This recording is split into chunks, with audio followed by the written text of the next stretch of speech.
नमस्कार दोस्तों। यहाँ पर बात हो रही है कि भाई आखिरकार जब जब रशिया को जरूरत पड़ी भारत की, तो भारत ने यूएन के अंदर एब्सटेन कर दिया इन द सेंस वो मीटिंग से उड़ गए। लेकिन ये सबको पता था कि इंडिया इस तरीके से यहाँ पर मतलब कि रशिया की मदद कर रहा है और रशिया और यूक्रेन की वॉर में। लेकिन इसके अलावा यहाँ पर बात ये भी हो रही है कि जो पिछले दिनों रशिया और पाकिस्तान के बीच में एक पाइपलाइन लाने की ट्राई हो रही थी, या फिर कहे कि पाइपलाइन क्रिएट करने की बात हो रही थी, और रशिया उसमें इंटरेस्टेड था। तो फिर पाकिस्तान ने उस हिसाब से यहाँ पर चलाना शुरू कर दिया कि भाई देखिए, रशिया और इंडिया की जिस हिसाब से पहले दोस्ती थी वो अब टूट चुकी है, और अब चाइना रशिया और पाकिस्तान का एक अलग से ट्रायंगल शुरू होगा और हम राज करेंगे और इस टाइप की बात। लेकिन कुछ ही दिनों में यहाँ पर पता चल गया पाकिस्तान को कि भाई जिस हिसाब से हम कैलकुलेशन कर रहे हैं उस हिसाब से सब कुछ होने वाला है नहीं। और चाइना भी पाकिस्तान को इसीलिए भाव दे रहा है क्योंकि चाइना चाहता है कि इंडिया जो है वो पाकिस्तान के साथ एंगेज रहे और हमारे बीच में ना आए। लेकिन ऐसा होता हुआ दिख नहीं रहा है। इंडिया ने तो कब का पाकिस्तान को साइडलाइन कर दिया है, और कुछ ही सालों में चाइना भी साइडलाइन हो जाएगा। यही बात हो रही है। इसी के साथ ही वीडियो शुरू करता है। इंडिया और रशिया के बहुत पुराने रिलेशनशिप हैं बिल्कुल। और वो कंफर्टेबल रिलेशनशिप है। अब जो वोटिंग भी हुई है यूएन के अंदर, तो एक तरीके से वोट एब्सटेन करना मतलब ये है एग्जस्ट कि you are not against what the Russian बिल्कुल एक्शन, यू आर सेइंग कि ये जंग बुरी है, अमन होना चाहिए और ये, but you have not voted against them, ठीक है? बिल्कुल बिल्कुल। तो अगर वो ये पाइपलाइन यहाँ लाएंगे तो क्या पाकिस्तान में आके वो रोक देंगे? सबसे बड़ी मार्केट तो उनकी इंडिया की होगी इस बेशक गैस पाइपलाइन के अंदर, बिल्कुल और पाकिस्तान तक ला के दे विल इंसिस्ट कि we will go on to India. Would Pakistan refuse that? तो no there will be no pipeline then.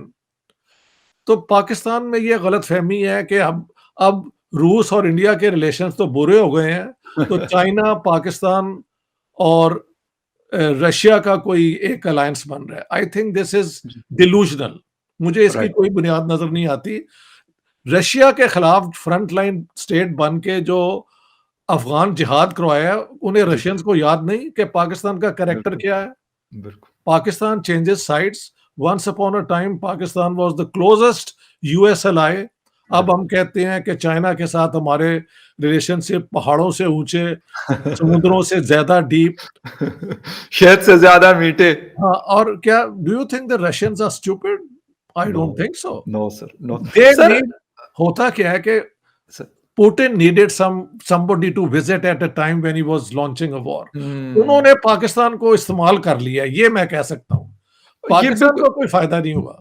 Exactly sir, क्योंकि अभी तक जो आप बात करें बिल्कुल ऐसे ही है। पाकिस्तान के मतलब लीडिंग न्यूज़पेपर जो इंग्लिश न्यूज़पेपर डॉन ने फ्रंट पे स्टोरी की थी विजिट के बाद, तो उन्होंने कहा था कि नो एमओयू, नो एग्रीमेंट, कुछ भी ऐसा नहीं हुआ। कुछ भी नहीं जो हुआ। लोग हमारे दोस्त कुछ गए हुए थे मीडिया की तरफ से, उनसे भी बात हुई तो उन्होंने कहा कुछ भी नहीं हुआ। मुलाकात हुई है व्लादिमीर पुतिन साहब के साथ, इसके अलावा कोई ऐसी चीज नहीं हुई जो आपको ऑन ग्राउंड नजर आती। सर इवन पाइपलाइन की भी कोई ऐसी सच बात नहीं हुई कि मतलब नहीं जो हुई। पाइपलाइन है वो तो पता नहीं कब होगी, कैसे होगी। हिंदुस्तान क्योंकि सबसे बड़ा स्टेक होल्डर है, तो मेरे ख्याल हिंदुस्तान अगर चाहेगा और रशिया फिर चाहेगा तो फिर शायद पाकिस्तान को भी उससे थोड़ा बहुत फायदा हो जाएगा। सर बिल्कुल। ये वाली चीज जो हम ये पाकिस्तानी हमारे समझते हैं कि हिंदुस्तान के साथ उनके ताल्लुकात खराब हो गए। अभी दिसंबर में प्यूटन ने एक रोजा दौरा किया था जब इस 400 हवाले किया गया था हिंदुस्तान के, तो बिल्कुल सही है। खराब तो नहीं हुए उन्होंने, तो बल्कि अमेरिका के साथ भी ताल्लुकात बेहतर कर लिए और रशिया के साथ उनके पहले थे। ये उनकी नॉन अलाइंड मूवमेंट एक कंसिस्टेंट पॉलिसी है जी कि हम इंडिया के बेस्ट इंटरेस्ट में एक्ट जी करेंगे। हमने बिल्कुल शुरू से ही अमेरिका के साथ और वेस्ट के साथ अपने आप को नत्थी कर लिया था, जी और हम कभी अपनी पाकिस्तान बेस्ट इंटरेस्ट को नहीं देखते, हम अपनी जो इस्टेब्लिशमेंट के बेस्ट इंटरेस्ट को देखते हैं। ये फर्क है। अब राइट अब तो मुझे लगता है एस्टेब्लिशमेंट में भी क्रिटिसिज्म होगी खान साहब के, क्योंकि ये खान साहब went there for his own ego trip. मुझे तो ये यस ईगो ट्रिप लगती यस है। Yes yes. और सर एक मतलब उनके साथ एक शहबाज गिल साहब होते हैं, शायद आप जानते होंगे, अमेरिका से आए हुए हैं। वो अच्छा। यही बार बार ट्वीट करते थे कि जी उन्होंने फजर की नमाज पढ़ ली तो अभी यहाँ निकलेंगे, जोहर की पढ़ ली तो वहां निकलेंगे, असर की पढ़ के वहां। सर पूरा दिन ये उनके एडवाइजर सर उनके साथ गए हुए थे, ये उनके काम थे। एयरपोर्ट पे खड़ा है जी, रेड कारपेट सर लोगों को दिखा रहा है कि देखिए रेड कारपेट बिछाया गया। सर मुझे ये बताएं कि मतलब आप खुद रहते हैं बड़े मतलब टॉप के कंट्रीज में आता है स्वीडन, जी। दुनिया आप फिरे होंगे। सर ऐसा कहीं पे होता है कि रेड कारपेट दिखाया जाता है कि इमरान खान के लिए या किसी हेड ऑफ द स्टेट के लिए, देखे रेड कारपेट बिछाया गया, ये तो एक नॉर्मल सी चीज है this sir. Is embarrassing. I think every visiting head of government, head of state को प्रोटोकॉल के मुताबिक दिया जाता है। जी उन्होंने कोई इनके लिए ज्यादा खेचल नहीं की। बिल्कुल। अगर वो ना करते तो फिर बदतमीजी हो जाती, लेकिन आफ्टर ऑल गेस्ट तो है ना। जी बिल्कुल। लेकिन वहां पे इन्होंने किया क्या है, एक तो 5 वक्त की नमाजें पढ़ी हैं, फिर वहां की जो मस्जिद के जाके मुफ्ती को मिल ली है, और इस्लामोफोबिया की जो इनकी फिक्सेशन है ना, ऑब्सेशन है, उस पे कोई बात अ, पुतिन से की है। हालांकि पुतिन ने चेचनिया के अंदर मिलिट्री एक्शन किया, सीरिया के अंदर किया, यस और जिसके विक्टिम बेतहाशा हजारों मुसलमान हुए हैं। बिल्कुल। पुतिन ने ये एक्शन करने से पहले, Putin is no longer a communist, but he is a Russian nationalist. Right. और रशियन नेशनलिस्ट का मतलब है कि ऑर्थोडॉक्स चर्च की blessing, he went there at a very wrong time. और देखें, उसकी एकदम इंडिकेशन भी तो आ गई है ना, जी 55 जी मिलियन यूएस डॉलर्स की पेनल्टी लग गई है पाकिस्तान नेशनल बैंक को। इससे ज्यादा अमेरिका से डिसअप्रूवल जो है और क्या हो सकती है? तो सर आपने नेट अमेरिका को। प्राइस अच्छा। तो उनकी एक स्टेटमेंट आ गई थी नेट प्राइस की, और वो मीडिया टॉक कर रहे थे, वो कह रहे थे हाँ बिल्कुल पाकिस्तान के साथ हमारी दोस्ती थी, है और शायद रहेगी, बट ये वाली चीज मतलब रशिया के हवाले से उन्होंने कहा और फिर यूक्रेन के हवाले से कहा कि हमने कहा है कि जिम्मेदाराना स्टेट का किरदार अदा करना चाहिए पाकिस्तान को भी। तो ये नेट प्राइस ने मतलब एक बड़ा क्लियर मैसेज दे दिया, और वो अपनी तरफ से तो दे नहीं रहे थे, यकीनन जो बाइडेन इंतजामिया की तरफ से था। सर यहाँ पे आखिर में सिर्फ चाइना का पूछूंगा, इस वक्त चाइना का रोल यूक्रेन के हवाले से भी, पाकिस्तान और हिंदुस्तान के हवाले से क्या नजर आ रहा है आपको? देखिए, चाइना का अपना कॉन्फ्लिक्ट जो है यूनाइटेड स्टेट्स से, वो डेवलप हो रहा है। एक तो ताइवान का इशू है। जी हाँ जी। और फिर ये क्वाड जो बना है उसके तो चाइना की अब कोशिश है कि रूस के साथ मिलके ये दो पावर जब एक हो जाती हैं, तो एक बैलेंस ऑफ पावर में कहीं ना कहीं एक बैलेंस तो आ ही जाता है ना। इतनी जी बड़ी दो जी स्टेट्स जो हैं, उसके उसके अंदर पाकिस्तान जो है वो एक साइड किक का रोल अगर प्ले करे, तो what is wrong with that? China right. China ने पाकिस्तान को, कुछ लोग कहते हैं, इनकरेज भी ये विजिट के अंदर किया है, because China doesn't may be trust Pakistan and they want Pakistan to be committed on their side. ये भी हो सकता है राइट। कि दे वांट के पाकिस्तान जो कभी इधर होता है कभी उधर होता है, हाँ जी, इसको पक्का कर लिया जाए अपनी साइड पे, और पाकिस्तान को फिर अपने इंटरेस्ट के अंदर, जैसे वो इंडिया को कन्फ्रंट करना चाहते हैं, उनकी एक लॉन्ग रेंज पॉलिसी तो है, उसके लिए इस्तेमाल करें। राइट राइट राइट, ठीक है सर। और सर एक छोटा सा आखिर में खत्म करूंगा, क्योंकि आखिरी सवाल मैंने आपसे कहा था क्या किया, लेकिन सर जिस तरीके से यूक्रेन के ऊपर रशिया ने हमला किया, जी। कल को चाइना के पास भी एक लाइसेंस आ जाएगा, चाइना कहेगा "हाँ, यहाँ रशिया को किसी ने क्या बिगाड़ लिया, क्या हमारा बिगाड़ लेगा"? तो सर इज इट पॉसिबल कि वो ताइवान को इस तरह का कोई थ्रेट कर सकते हैं? मेरे ख्याल से नहीं, ओके। क्योंकि वजह ये है कि अमेरिका को भी तो अपनी प्रूव करनी है ना क्रीडेंशियल, ताकत। We are the super power number 1 of the world. Yes sir. एक एक्ट तो उन्होंने शायद, वो क्या कहते हैं, हजम कर लिया है। जी वो भी ये सोच के कि यूरोप के अंदर वो इस चीज को कंटेन कर लेंगे किसी ना किसी तरीके से। राइट।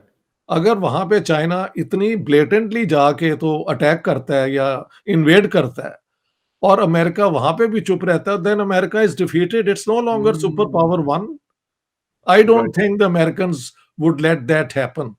Okay okay sir. मेरी अपनी मतलब असेसमेंट है। नहीं बिल्कुल सर, हाँ। बिल्कुल आपकी नजर रहती है, और इसीलिए आपका पॉइंट ऑफ व्यू जानना चाह रहा था, क्योंकि ये जो अमेज़न है इंडिया में उस तरह पाँव नहीं जमा सक रहा। मुकेश अंबानी साहब जो उनकी रिलायंस जो है, वो कह रहे हैं जी कि जो फ्यूचर है रिटेल का इंडिया के अंदर, वो मुकेश अंबानी के पास रहेगा, रिलायंस के पास रहेगा। सो आप क्या समझते हैं, अमेज़न या जो बड़ी कंपनीज हैं वो इस तरह इंडिया में अगर आती हैं या उनको स्पेस नहीं मिलती, तो what signals does this give? ये तो थोड़ा सा बताइए बेसिकली क्या है ये।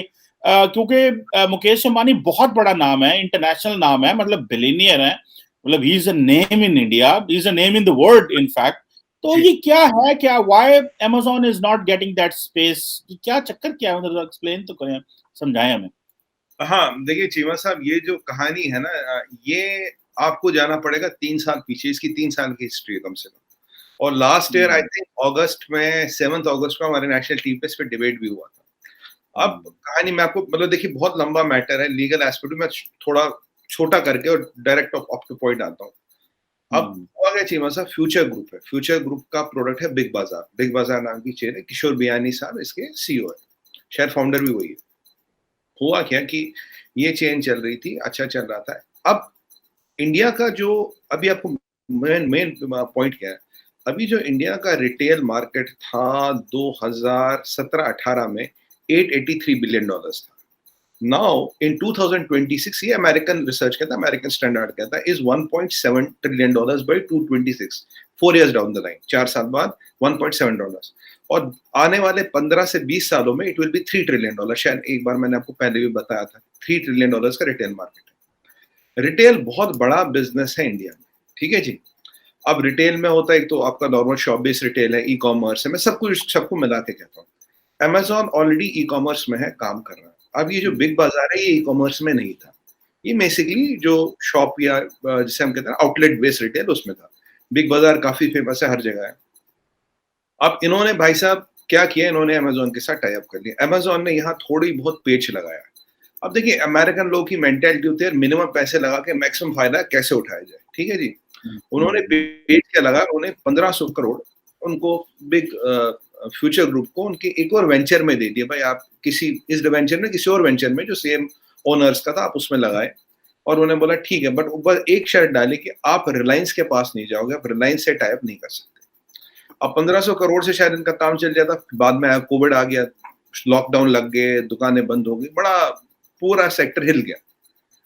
अब उसके दौरान इन्होंने इनको कहा, भाई देखो भाई ये जो 1500 करोड़ है इससे हमारा काम नहीं चलेगा, हमें और पैसे चाहिए to survive because we are getting into debt. अब जेफ बेजोस साहब ने बोला देखो भाई ये जो हमने आपको 1500 करोड़ का इसमें वो डाला है, इससे ज्यादा हम दे नहीं सकते। अब अगर आप अमेजोन की हिस्ट्री में जाए चीमा साहब, अमेजोन क्या करता है, अमेजोन जब कंट्री में जाता है, there are 2 ways to handle competition, one is buy out, one is kill the competition. आप कंपटीशन को ही खत्म कर दो, कंपटीशन नहीं रहेगा तो आपको बाय आउट करने की जरूरत ही नहीं पड़ेगी, सस्ता तरीका ये। अगर आप अमेजोन की हिस्ट्री मैक्सिको में देखें, आप साउथ अमेरिका में देखें, आपको ऐसे कई सारी केस स्टडियां मिलेगी। ऐसे थोड़ा पैसा डाला, अब वही वाली बात है कि आपको तैरना नहीं आता, आपने आप मेरी कश्ती में बैठ गए, मैं आपको आधे समुद्र ले गया, मैं कहा पाजी मैंने हो गया, डीजल हो गया खत्म, और मैं तैर के जा रहा हूँ वापस, तुसी देख लो। तो वही वाली उन्होंने काम कर दिया। तो जब ये कश्मकश चल रही थी तो इन्होंने रिलायंस को अप्रोच किया। रिलायंस ने करीब 3.4 बिलियन से $4 बिलियन का बोला ठीक है हम आप में पैसा लगा देंगे, चाहे वो बाइट आउट था, इक्विटी था, जो भी था, एक कमर्शियल अरेंजमेंट वर्कआउट किया गया। तब जी जेफ बेजोस साहब ने डाली बांजी, नहीं भाई आ कैसे हो यार, मेरा तो कॉन्ट्रैक्ट है, तो मैं तो बोल रखा रिलायंस के पास नहीं जाओगे। तो रिलायंस ने तब बोला भाई तूने 1500 करोड़ लिए तो अपने 1700 ले ले, 1800 ले ले, 2000 ले ले, तो अपने पैसे ले निकल, तेरे पैसे से ही तो मतलब है ना। कह रहा नहीं पैसे की बात नहीं है जी, मैं तो आपको रिलायंस को आने नहीं दूंगा इसमें। अब उन्होंने एक क्लॉज डाला था कि सिंगापुर में एक आर्बिट्रेटर बैठता है, आर्बिट्रेशन इंडिया काफी इंटरनेशनल जगहों की सिंगापुर है, कि भाई वहां के आर्बिट्रेशन के पास जाएगा। वहां गया तो आर्बिट्रेटर ने बोला नहीं ये जो कॉन्ट्रैक्ट है ये तो ठीक है, ये मैं ऐसे तो नहीं कर सकता। फिर यहाँ एक आध कोर्ट में उनकी जीत हो जाती इसको लेके, आर्बिट्रेशन के लेके। कहानी क्या है, जो इंडियन सिस्टम चलता है that works on the principle of natural justice, American system works on contract. अगर कॉन्ट्रैक्ट में लिखा मैंने चीमा जी को $1 बिलियन देना तो देना, बात खत्म है, चाहे घर बेच के दो कुछ दो। अब यहाँ है वो बोला अच्छा आप अपना पक्ष रखो, चीमा जी आप अपना पक्ष रखो, फिर एक नेचुरल जस्टिस के हिसाब से डिसीजन होता है। ये सब चीजें चलती गई। तो अब इनका मतलब क्या था, मैं शॉर्ट में समझूं, इससे बहुत लीगल धाव पेज थे, ये था कि इनको ऐसे सुखा दो, लीव दम हाई एंड ड्राई, जिस दिन ये खत्म हो जाएंगे हमारे पास आ ही जाएंगे, कंपटीशन खत्म हम आएंगे। तो 7 अगस्त को जो नेशनल टीवी पे डिबेट हुआ था, मैंने कहा था भाई जेफ बेजोस साहब आप बताओगे कि आप कैन यू इंश्योर कि फ्यूचर रिटेल बंद नहीं होगा, कैन यू इंश्योर बैंकों को पैसा मिलेगा, कैन यू इंश्योर नौकरियां नहीं जाएंगी, कैन यू इंश्योर एक बड़ा इंडिया के रिटेल को आप सबटॉच नहीं कर रहे, जो आपकी हिस्ट्री रह चुकी है काफी कंट्रियों में, आपकी मंशा वो तो नहीं है।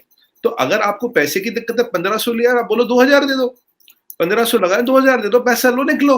तो ये आप इनको ये जो बिल्कुल आपने इसको स्टारवेशन के मोड में डाला, आपका ऑब्जेक्टिव क्या है? ये कहानियां चलती रही जी। फिर कोर्ट में केस गया।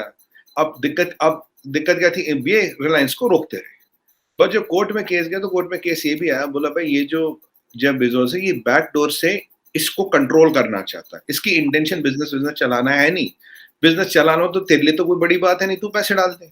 पैसे उन्होंने डाले नहीं, रिलायंस को डालने दे नहीं रहे, खुद डाल नहीं रहा, रिलायंस को डालने दे नहीं रहा। अब हुआ क्या कि ये जितनी प्रॉपर्टियां थी फ्यूचर रिटेल की, दे वर लीज फ्रॉम रिलायंस। तो रिलायंस जब अंबानी साहब के लगा भाई ये अब ये बिजनेस व्यापार नहीं हो रहा, ये चेस की गेम चल रही है, ये चेस की गेम चल रही है। उन्होंने क्या किया, बोला भैया तुम यहाँ से निकलो, ये सारी प्रॉपर्टियां खाली करो। तो एक कोई लोग कहते हैं इसको एक हॉस्टाइल टेक हुआ, ये हुआ, और ये जो पेज फंसाता है, जो अमेजोन इसको सुखा के मार रहा था, वो कहानी हो गई खत्म। अब रिटेल भी, फ्यूचर रिटेल भी चलेगा, नौकरियां भी नहीं जाएंगी, काम भी चलेगा। आज मालिक आप थे, कल मालिक मैं हूं, फर्क कुछ पड़ना नहीं, नीचे काम चलता रहेगा। वैसे भी रिलायंस का बहुत बड़ा रिटेल बिजनेस है इंडिया में। अब कुछ लोग इसे कह रहे हैं भाई हॉस्टाइल टेक ओवर है, ये है वो, पर वो पिछले 3 साल की स्टोरी नहीं देख रहे। मुझे बताइए चीमा साहब, 1500 करोड़ तो कुछ भी नहीं होता, $200 मिलियन डाल के आप इतना बड़ा जिसके हजारों रिटेल आउटलेट है, उस पर आप कब्जा करो पेज फंसा के। क्या है, क्योंकि मैं आपको कह रहा हूँ ना, intention of Karma determines outcome of Karma. आपका काम था पेज फंसाना। अब मुकेश अंबानी जी के बारे में कुछ बोल दो, इधर उधर बोलो तो थोड़ा न्यूज बन जाती है कि जी ऐसा है वैसा है। अब मैं आपको ये एक और चीज बोलूं, आप पीछे मैंने आपको एक आर्टिकल भी भेजा था, पीछे ये ऐसी मैं आपको अमेरिकन की मेंटेलिटी बता रहा हूँ, चाहते क्या। पीछे एलॉन मस्क साहब भी एक्टिवेट हुए, बोला जी मैं जी गाड़ी बनाऊंगा इंडिया में, टेस्ला। बोला आजा बना भाई। कहता नहीं, मैं ऐसा करूंगा, गाड़ी चाइना में बनाऊंगा और पूरी गाड़ी बनी बनाई इंडिया में लाऊंगा। इस पे नेशनल टीवी पे डिबेट, मैंने आर्टिकल आपको भेजा भी था। हमने उसको बोला भाई तेरे को गाड़ी बनानी तो इंडिया में बनाना, मेक इन इंडिया। तू गाड़ी इंपोर्ट क्यों कर? कह रहा मैं 100% चाइना में गाड़ी बनाऊंगा, इंपोर्ट करूंगा तो मेरे लिए ड्यूटी आदि कर दो, ड्यूटी हटा दो। बोलो भाई क्यों भाई, तू जमाई है क्या, तेरे लिए क्यों ड्यूटी हटाए? तेरे लिए हटाए तो हर एक के लिए हटानी पड़ेगी। फिर यहाँ बनाएगा कौन, और यहाँ बनाएगा, और जो बनाए वो पागल है क्या यहाँ पे? अगर आपके लिए एक एक्सेप्शन करते हो, कल को आप कोर्ट में जाओगे, बोलोगे इसके लिए एक्सेप्शन, मेरे लिए क्यों नहीं? और इस पे खूब बहस हुई। अब उन्होंने क्या कर दिया चीमा साहब, उन्होंने ट्विटर पे डाल दिया जी मैनू ना जी काम नहीं करन दे रहे, ऐसे डाल दिया। अब जो हमारे विरोधी अपोजिशन पार्टी सब आ गए, ओ यार तू मेरे यहाँ आ जा, तू मेरे यहाँ आ जा, तू मेरे यहाँ आ जा। तब मैंने एक चीज बोला, मैं कहा यार तुम्हारे यहाँ जो इम्पोर्ट ड्यूटी, तुम अलग कंट्री हो क्या? वेस्ट बंगाल अलग कंट्री है क्या? पंजाब अलग कंट्री है क्या? ये तेलंगाना अलग कंट्री है क्या? इम्पोर्ट ड्यूटी तो कंट्री की है ना, सेम लगेगी, पॉलिसी तो सेम है, आपके लिए तो बदलेंगे नहीं। अब अगर एलॉन मस्क को लफड़ा सॉर्टर होना करता, यहाँ आता बात करता, ट्विटर पे नहीं खेलता ना चीमा साहब, ट्विटर पे तो पॉलिटिक्स होती है, तो कमर्शियल मसले तो सेटल होते नहीं। उसने कहा थोड़ी आग वाग लगा दो, थोड़ा गेम खेलो, देखा क्या होता है।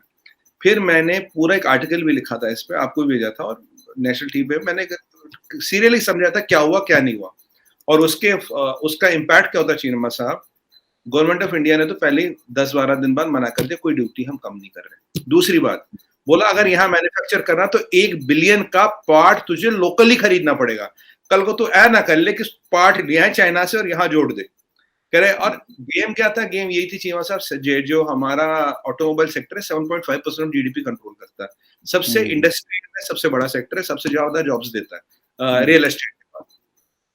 अब उनका आइडिया था कि इसमें घुस जाओ, गाड़ी वाड़ी लाओ, चाइना से गाड़ी बना के लाओ, क्योंकि आज उनकी 50% सेल चाइना से आती है। नाम का अमेरिकन ब्रांड है, नेटवर्थ इज डिपेंडिंग ऑन रेमो करम ऑफ सीसीपी। पीछे उन्होंने खींच दिया था तो 60% वेल्थ गिर गई थी इनकी। और तब आपको याद होगा जी जिंग पे बहुत कसीदे पड़ रहे थे, बड़ा अच्छा है, क्रिप्टो करेंसी बड़ी। दुनिया को अचंबा हुआ कि ये चाइना की क्रिप्टो करेंसी के मुंह को क्यों सपोर्ट कर रहा है। पर आप उस आर्टिकल को पढ़ेंगे, उस वीडियो को देखिए, सारी उसमें समझा करता क्यों था। जैसे ही इसको मना हो गया, भाई साहब चीमा जी ये तो ठंडे हो गए, इनके तो वही हो गए। अब ऐसा नहीं इसके पास पैसे नहीं, ऐसा ये आ नहीं सकता। अब इसको ये था पॉलिटिकल पॉन। अब गेम क्या थी चीमा साहब, जैसे एक थ्रेशोल्ड पे इंडस्ट्री पहुंचती, एक सेल पहुंचती, पीछे सीसीपी इसको लगाता $2-4-5 बिलियन, ये एकदम 30% प्राइस गिरा देता, 40%। उससे क्या होता, जो लोकल इंडस्ट्री है वो होती पूरी वाइप आउट। यही हो रहा है यूरोपियन यूनियन के बाकी देशों में। China is wiping out the local industry price गिरा के। जैसे तो इंडस्ट्री वाइप आउट हो गई तो सड़क तो आप बनाओ, टैक्स पेयर के पैसे से, वहां पर गाड़ी कहां से आएगी? चाइना से। कंट्रोल कौन करेगा? सीसीपी। तो तभी वो भाई साहब ट्विटर पे आके आ रहे थे, तो मैंने कहा मास्क मुस्की और छोड़ यार, काम करना तो यहाँ आओ, बात करो, ऐसी ट्विटर पे नहीं, खेल नहीं होते। और अगर आपको लगता है कि यहाँ किसी को समझ नहीं आता, यहाँ सारे बेवकूफ बैठे हैं, भाई ऐसी बात नहीं है। पूरा एक लाइन बाय लाइन हमने चिट्ठा खोला था, गार्डियन में आर्टिकल भी आया था। कवर भी किया था। फलस्वरूप नतीजा उसका ये है, आज बोला 1 बिलियन या 500 मिलियन का शायद तू कंपोनेंट जब ये नहीं मैन्युफैक्चरिंग यहाँ नहीं करेगा, वो तुझे कंपोनेंट यहाँ से खरीदने पड़ेंगे, आ जाओ आपका स्वागत है। पर आपको बिजनेस करना, कहने का मतलब ये चीमा साहब, एक है बिजनेस, आप बिजनेस करिए, पर यहाँ बिजनेस करती है, सबसे ज्यादा एफडीआई चाइना से भी ज्यादा यहाँ आता है। बट अगर आपको ये पॉलिटिकल गेमबाजी करनी है तो यार वही वाली बात है ना, तुम्हारे घर में घुस के मतलब तुम्हें ही ठोकूंगा, तुम्हें ही पीट दूंगा और मतलब तुम्हारा घर, तुम्हारा जूता, तुम्हारा सर, ये तो नहीं हो सकता चीमा साहब। ये कुछ लोग ऐसा सोचते हैं पर बहुत जल्दी समझ जाते हैं भाई ये संभव नहीं है।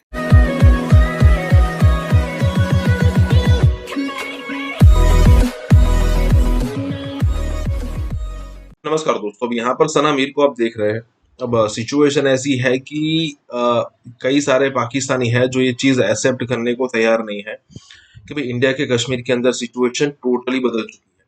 चाहे वो बुरहान वानी वाला प्रोपोगंडा हो, चाहे वो इस्लाम खतरे वाला प्रोपोगंडा हो, चाहे मुसलमान मतलब पाकिस्तान में भी मुसलमान, कश्मीर में भी मुसलमान, ये वाला प्रोपोगंडा हो, सारी की सारी जो चीज़ें हैं वो एकदम से बदल चुकी है। और अब पाकिस्तान को कश्मीर के मुस्लिम ही अच्छा खासा जवाब दे रहे हैं, और यहाँ पर भी ये कश्मीर की लड़की अच्छा खासा जवाब दे रही है। मतलब पाकिस्तानियों ने कभी ये सोचा नहीं होगा कि ये बंदी ऐसा कहेगी कि भाई बुरहान वानी को कुत्ते की तरह मारा गया था। जरा सोचिए, कहने का मतलब ये है कि अब जो पहले वाला प्रोपोगंडा पाकिस्तान चलाया करता था, हालांकि कमर चीमा अभी भी मानने को तैयार है नहीं यहाँ पर, लेकिन अब यहाँ पर एक कश्मीरी बोल रही है, अगर ये हिंदू भी होती बोलती तो भी कमर चीमा उसका कोई लॉजिक ले आता, लेकिन यहाँ पर बात यह है कि कश्मीरी लड़की बोल रही है वो भी मुस्लिम, तो अब उनके पास कुछ बोलने के लिए है नहीं। इसी के साथ ही वीडियो शुरू करते हैं। हम ये नहीं चाहते कि हम टेररिज्म के अंडर रहे, हम वो कंट्री का हिस्सा बन के रहे जिसको ग्लोबली एक टेररिस्ट कंट्री कहा जाता है। इसीलिए हम सिक्योर महसूस करते हैं इंडिया के साथ, इसीलिए हम इंडिया को सपोर्ट करते हैं, और कोई रीजन नहीं है, क्योंकि हमको पता है कि इंडिया के साथ हम आगे बढ़ेंगे, प्रोग्रेस करेंगे, किसी के कर्जे के तले नहीं डूबेंगे। बार बार इंडियन हुकूमत के खिलाफ जो अलमे बगावत बुलंद करते हैं, वो समझते हैं कि आपने हमारी टेरिटरी पे कब्जा किया हुआ है। ये समझती है कि ये स्ट्रगल मजीद ताकत पकड़ रही है, मजीद इसके अंदर तेजी आ रही है। जी जी जी। पॉइंट नंबर वन, मारिया आप कह रही हैं कि बुरहान वानी यहाँ पे हीरो है। बुरहान वानी के एनिवर्सरी पे किसी ने एक कैंडल तक जलाई है, लेकिन कल बीजेपी का एक हमारा लीडर उसको शहीद कर दिया। वो शहीद हो गया क्योंकि उसको कुछ लश्कर के टेररिस्ट ने आके मार दिया। सरेआम आई विटनेसेस ने भी देखा और सीसीटीवी ने भी देखा। तो इतना बड़ा उसका फ्यूनरल किया गया, अभी तक लोग रो रहे हैं उसके पीछे। वो एक नेशनलिस्ट था, इंडियन फ्लैग लेके खड़ा होता था। तो आप सच्चाई, आपके यहाँ होगा बुरहान वानी हीरो, हमारे यहाँ उस कुत्ते की मौत मरा है, और उसको मरवाया किसने? उसी की गर्लफ्रेंड ने, जो कहती थी, आप कहते हैं कि एक इनोसेंट पे उसने हाथ नहीं उठाया, उसकी गर्लफ्रेंड ने कहा कि वो उसको मोलेस्ट करता था, दूसरी लड़कियों को मोलेस्ट करता था। आप इस आदमी को, और एक चीज मैं बता दूं, मैं एक और क्वेश्चन पूछती हूँ आपको। आप कह रहे हैं कि बुरहान वानी के ऊपर, मैं ये नहीं कह रही कि उस पर अत्याचार नहीं हुआ होगा, हम इंडिया में यूज करते वर्ड अत्याचार, लेकिन क्या आपने गिरिजा टिक्कू के बारे में पढ़ा है? क्या हुआ था उसके साथ? आपके जिहादियों ने उसके साथ गैंग रेप किया, फिर एक सौ होता है ना, उसको उर्दू में क्या बोलते हैं मुझे नहीं पता, वो जो 100 के साथ उसकी बॉडी को दो हिस्से कर दिए। पूरी नहीं, मैंने आपकी बात एंड तक सुनी, आप पहले सुनने का हिम्मत तो रखिए, सुनने की हिम्मत रखिए। फिर ऐसे बहुत सारे इंसिडेंट्स हैं जो कश्मीरी पंडितों पे गुजरे, जिसकी वजह से उन्होंने कभी गन नहीं उठाया। गन उठाना तो दूर की बात, वो बेचारे आज की तारीख में आर्ट ऑफ लिविंग में काम करके जो डिस्टर्ब्ड कॉन्फ्लिक्ट की वजह से जो डिस्टर्ब मुसलमान है कश्मीर में, उनको ट्रीटमेंट दे रहे हैं, उनको डिप्रेशन की ट्रीटमेंट दे रहे हैं। वो कहते हैं कि हमारे लोग हैं, एक जमाने में इन्होंने हम पे जुल्म किए होंगे, लेकिन हम इनके ऊपर जुल्म नहीं कर सकते। आप ऐसे लोगों को बढ़ावा दे रही है, बुरहान वानी जैसे लोग जिन्होंने गन उठाया क्योंकि उनके साथ जोर जबरदस्ती जुल्म हुआ है। उन्हें गन नहीं, उन्हें पेन उठाना चाहिए, उन्हें देश से गद्दारी नहीं करनी चाहिए, उन्हें अपनी देश की गवर्नमेंट से बोलना चाहिए कि हमारे साथ ये गलत हुआ है, हमारे साथ वो गलत हुआ है, इसको सही कीजिए। ये इन्होंने बल्कि क्या किया, देश के गद्दारों से हाथ मिलाया। इनकी तो वीडियो आई थी कि हाफिज सईद या पता नहीं कौन से मसूद अजहर, मैं इन सब लोगों के ऊपर रिसर्च करती नहीं हूँ, उसके साथ फोन पे टेलीफोन पे बात कर रहा है, हीरो बनना चाहता था वो, बड़ा और बन गया पाकिस्तान में हीरो। इंडिया में उसको हीरो नहीं बोला जाता, उसको हम टेररिस्ट ही बोलते हैं और टेररिस्ट ही बोलते रहेंगे। और आप ये जानकर शॉक हो जाएंगे कि उसके मरने के बाद उसका फादर किधर गया था अपना डिप्रेशन ट्रीट करने के लिए, हिंदुओं के आर्ट ऑफ लिविंग में श्री श्री रविशंकर जी के पास। तो आप क्या बकवास कर रही हैं? अगर हमारी कंट्री इतनी बुरी होती तो बुरहान वानी के फादर को ट्रीटमेंट करती है डिप्रेशन की। आप जैसी गवर्नमेंट हमारी होती है, अगर आप जैसी गवर्नमेंट हमारी होती है तो बुरहान वानी की सारी फैमिली को डिसअपियर करा देती है एक रात में। बट हम उनको ट्रीटमेंट दे रहे हैं, हम उनकी फैमिली को हेल्प कर रहे हैं। ये है हमारी गवर्नमेंट। सिर्फ एक बात, आप जितना मर्जी बोलें लेकिन काइंडली डिसेंट लैंग्वेज इस्तेमाल करें, गलत लैंग्वेज इस्तेमाल मैंने कौन सी मैंने ऐसा कुछ बोला नहीं तो सच नहीं है। अब आपको वो इंडिसेंट लग रहा है, मैं क्या करूं? सुने आप देखें, आपका अपना पर्सपेक्टिव रखने का हक है, आप बोले अपने पर्सपेक्टिव रखें, हम आपको नहीं टोकेंगे। आप बताइए कौन सी इंडिसेंट बात बोली मैंने? सुने मेरी बात, सुने ना, देखें जब आप लोग मोदी जी वो कहते हैं वो इंडिसेंट होता है, या जो मैं कह रही हूँ बुरहान वानी जैसे टेररिस्ट के बारे में वो इंडिसेंट ना? भाई सुने, बात तो सुने ना। देखिए मैं आपको टोकता नहीं, आप बोलें जो मर्जी, लेकिन कम से कम कुत्ता, बकवास, ये जो अल्फाज हैं ये ना करें, क्योंकि ये गाली है। सुने, कुत्ता गाली नहीं होता है कमल चीमा जी, कुत्ता गाली नहीं होता है। लोग कुत्ते को एज अ पेट रखते हैं, एज अ पेट रखते हैं। मैं कुत्ते एज अ गाली नहीं दे रही। मेरा बोलने का मतलब है कि जैसे कभी कभी रास्ते पे जैसे म्युनिसिपैलिटी का जो बेचारे जो कुत्ते होते हैं जो वो क्रैश हो जाते हैं, उस तरह से मरा है। मैं उसको गाली नहीं दे रही हूँ, वो गाली के लायक है नहीं, मैं उसको गाली नहीं दे रही। सुने मेरी आप देखिए, मैं आपको जितना टाइम आपको चाहिए आप लें, लेकिन एक तो किसी दूसरे को टोके ना, मारिया आप भी याना को ना टोके और याना आप भी काइंडली, और दूसरे डिसेंट लैंग्वेज इस्तेमाल करें। आप खातून है, लड़की है, मैं भी अच्छा नहीं लगता, व्यूअर्स फैमिलियां लड़कियां देखती हैं तो वो क्या किस तरह की जुबान। मैंने गाली की तरह से नहीं बोला था। कुत्ता इज नॉट अ गाली, कुत्ता is a very cute animal, don't worry. मैं गाली नहीं, किसी इंसान को किसी जानवर से मिलाते हो तो फिर वो गाली बन जाता है। सो काइंडली आपसे आपने अगर कुछ और भी कहना है तो आप कह लें, लेकिन काइंडली ये गाली की जुबान नहीं, आर्गुमेंट जितने मर्जी दें। उसके तो हमारा मुल्क ही है ना, पीओके भी हमारा ही मुल्क है जिस पे आप कब्जा करके बैठे हैं, वो तो हमारा मुल्क ही है। हम कहाँ नहीं बोल रहे हैं, हिंदू मुसलमान सब एक है हमारे मुल्क में। वो क्या कश्मीर क्यों ना हो? आपको पता है बुरहान वानी के फ्यूनरल में भी सरदार आए थे, आपको पता है, फोटोज है। उसके फ्यूनरल में भी कुछ हिंदू भी आए थे। आप चाहती हैं मैं आपको टोकूं? नहीं ना चाहती, इसलिए मुझे भी सुने। मैं सिर्फ इतना कह रहा हूं कि बुरहान वानी और बीजेपी के लीडर को मिलाना ये बिल्कुल कंपैरिजन ही कोई नहीं है। और जो बीजेपी का लीडर, सुने, जो उनकी कल कत्ल हुआ या वफात हुई, मैं समझता हूं किसी भी इंसान का जो कत्ल है ना, हक कत्ल है, वो कोई भी हो, इसमें तो कोई दो राय नहीं है। सो लिहाजा एक तो मिला नहीं सकते। दूसरा, ये जो आपने ये जो स्टोरीज मिलती है ना आपको, कुक्ड स्टोरीज, रॉ वाले माइंड में डालते हैं, इंडिया का गोदी मीडिया चलाता रहता है। मैं वहाँ रहती हूँ कमर चीमा जी, वो मेरा घर है, मुझे पता है वहाँ क्या हो रहा है, वहाँ के लोग क्या सोचते हैं। बिलीव मी, मुझे पता है, वो घर है मेरा। आप देखें, आपने 3-6 दफे एग्री हो चुकी हैं कि अपनी अपनी बारी पे बोलना है, लेकिन आप फिर बोल पड़ती हैं।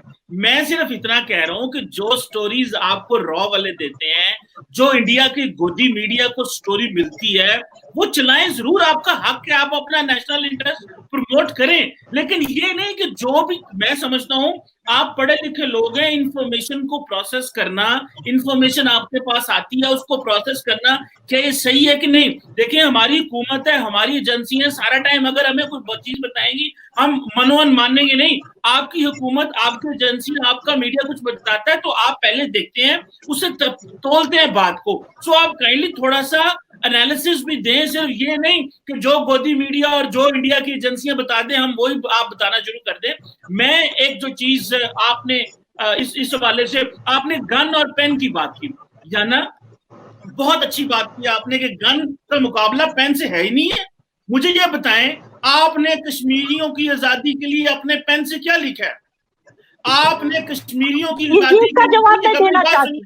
सेकुलरिज्म और डेमोक्रेटिक राइट्स जैसी चीजें जो स्कूल और कॉलेज के सिलेबस से निकाल दी हो इंडियन हुकूमत ने, मैं कल की बात बता रहा हूं, आपने पेन की बात की ना, बीजेपी की सिलेबस से ये चाइना ने किया था।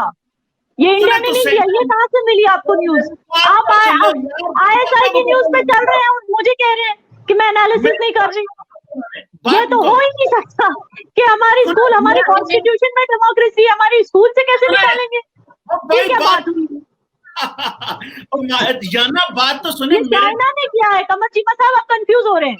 ये जो बात आपने की, ये हांगकांग की लाइब्रेरी से डेमोक्रेसी के ऊपर सारी जो बुक्स थी वो चाइना ने हटाई है, इंडिया में नहीं हुआ है ये।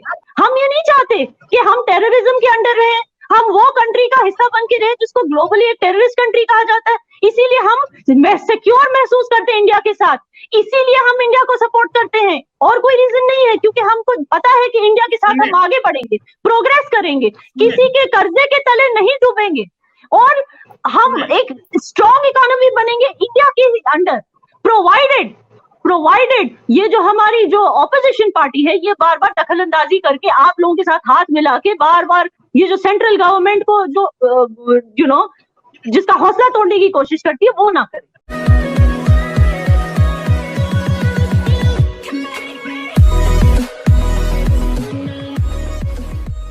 नमस्कार दोस्तों, अब यहाँ पर कहना ऐसा है कि भाई भारत की तरह हम नकल नहीं कर सकते, अब बिल्कुल नकल नहीं कर सकते, क्योंकि भारत ने जो न्यूट्रल पॉलिसी अपनाई है उसको लेकर इंडिया बहुत भुगत भी चुका है। भुगत कैसे चुका है? जैसे मान लीजिए कि एक तरफ अमेरिका जो था वो पूरी की पूरी तरीके से पाकिस्तान की फेवर में था, तो ऑब्वियसली रशिया हमारी फेवर में था।